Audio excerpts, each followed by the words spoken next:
Perspective with Amit में आपका स्वागत है। इस्लामिक वर्ल्ड में कुछ कंट्रीज़ में आपस में वार छिड़ चुका है। क्या ये वार इसी वजह से है कि जहाँ पर डिक्टेटरशिप है और जहाँ पर कुछ ऐसी न्यूक्लियर वेपन्स वगैरह के इस्टेब्लिशमेंट्स हैं और वहाँ पर यूएसए का एक हिडन फियर है कि ये न्यूक्लियर वेपन्स को हमारे खिलाफ या वर्ल्ड के खिलाफ यूज़ करेगा, तो उस कंट्री का जो रूलर है, उस कंट्री का जो कमांडर है, जो मेन सुप्रीम जो वहाँ का पावर है, उसको यूएस जो है टाइम एंड अगेन आपने देखा होगा, चाहे वो सद्दाम हुसैन हो, कर्नल गद्दाफ़ी हो, उनको यूएस किसी तरीके से वार में इंस्टिगेट करता है और मार देता है। और यूएस की जो मिलिट्री पावर है, इसका तो कोई कंपैरिजन है ही नहीं। They are number one in the world. आज आपने देखा होगा कि एक चीज़ कॉमन फैक्टर है, जहाँ जहाँ इस तरीके से जो सुप्रीम रूलर है कंट्री का, जहाँ जहाँ मारा गया है, चाहे वो कर्नल गद्दाफ़ी हो या आपके सद्दाम हुसैन हो, और अब मार दिए खमैनी जो हैं, उनको जो ये मार दिया गया है, इनमें एक कॉमन फैक्टर था। वो कॉमन फैक्टर ये था कि इन्होंने अपने सिटीजन्स को फॉर गुड 30, 40, 50 ईयर्स उन्होंने बहुत उनको ऑपरेशन में रखा।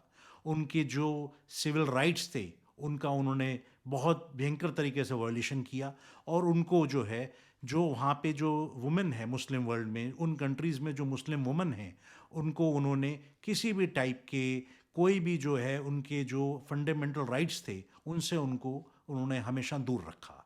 और इस तरीके से सिचुएशन बना दी कि अगर कोई एक मुस्लिम वुमेन ने प्रॉपर तरीके से अगर अपना हिजाब नहीं पहना है तो उसको भी रोड पे मार दिया गया।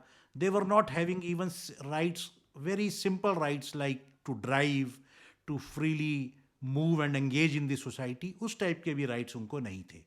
अगर हम अपने देश की बात करें तो एक बहुत ही अजीब सी सिचुएशन बनी हुई है कि आज हमारे कंट्री में कुछ मुस्लिम्स हैं जो किसी ना किसी तरीके से अपना एक विरोध दिखा रहे हैं कि ये बहुत गलत किया अमेरिका ने। तो फ्रेंड्स, खासकर जो मेरे इस चैनल पे जो लेडी सब्सक्राइबर्स हैं, जो वुमेन सब्सक्राइबर्स हैं, वो इस बात को क्या आज आप एंडोर्स करते हैं कि ये क्या गलत हुआ है जो इंडियन कुछ मुस्लिम्स इस तरीके से इसका विरोध कर रहे हैं? Do you think is it a rational society where women are not given any rights, where women are the marginalised in the society? आप मुझे इस बात को बताएं कि क्या जब हमारी कंट्री में पीएम मोदी ने, हमारा यहाँ पे कुछ लोग थे जो सालों से ये कहते थे कि ये गलत हुआ है कि आपने ट्रिपल तलाक ख़त्म कर दिया, आपने लॉ में अमेंडमेंट कर दी, तो डू यू थिंक ट्रिपल तलाक ख़त्म होने से जो मुस्लिम वुमेन हैं, क्या उनके राइट्स बेटर नहीं हुए हैं? क्या उनको एक फ्रीडम ऑफ एक्सप्रेशन नहीं मिला है?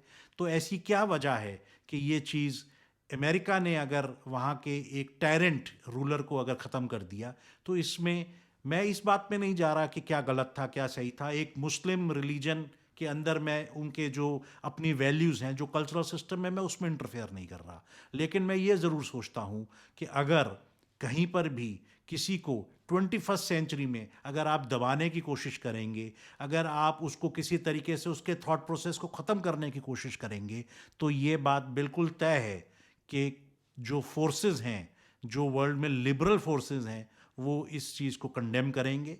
वो कोई ना कोई सिचुएशन क्रिएट करेंगे कि ऐसे मुस्लिम टेरेंट को किसी न किसी तरीके से अपनी जगह से हटा दिया जाए, उसको मार दिया जाए। और world is becoming a evolving place, it's becoming a better place if men and women both have full liberty to enjoy their life. Thank you.